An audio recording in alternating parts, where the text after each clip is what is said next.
Merit పొందామని జనాల దగ్గర అలా చెప్పాడు. పవన్ కళ్యాణ్ 30,000 మంది వాలంటీర్లు మిస్ అయ్యారు అన్నాడు. ఒక్క వాలంటీర్ కూడా తీసుకురాకపోక వాళ్ళ ఎమ్మెల్యేలని మానభంగం రేపులు చేయమని అతనే నోటీస్ ఇస్తున్నాడుగా. తప్పులు ఏమంటే ముందు సరిదిద్దుకోండి, జనాలు రానికోకుండా అని చెబుతున్నాడు. అది తప్పు అని అతను మందలించకుండా ఆ ఎమ్మెల్యేని ఇంకా ఇంకా చేయండి ప్రాసెస్ ఉంటున్నాడుగా. ఇంకా పవన్ కళ్యాణ్ ఆడబిడ్డల జోలికి వస్తే ఊరుకోనని పవన్ కళ్యాణ్ చాలా గట్టిగా చెప్తారే. ధర్మం అన్నాడు తప్ప ఎప్పుడైనా ఇప్పుడు దేవస్థానంలోకి వెళ్ళినప్పుడు చెప్పులు వేసుకుండి ఇలా షూ వేసుకుండి ఎవరు ఎందుకు మాత్రం ఎవరు వెళ్ళరు. ఆ పవన్ కళ్యాణ్కి మరి వచ్చిన ఇదేంటో తెలియదు కానీ చెప్పులు వేసుకుండి ఎర్రమాల వేసుకుంటే ఒకసారి, పసుమాల వేసుకుంటే ఒకసారి, వైట్ మాల వేసుకుంటే వెళ్తాడు.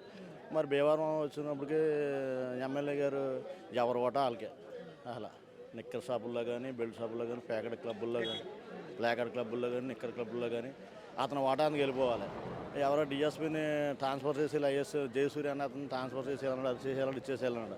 తేరా చూసిన రాధాకృష్ణ చాలా మంచోడు, చాలా వినూతమైన ఉన్న పోస్ట్ నుంచి వచ్చాడు అని చెప్పాడు.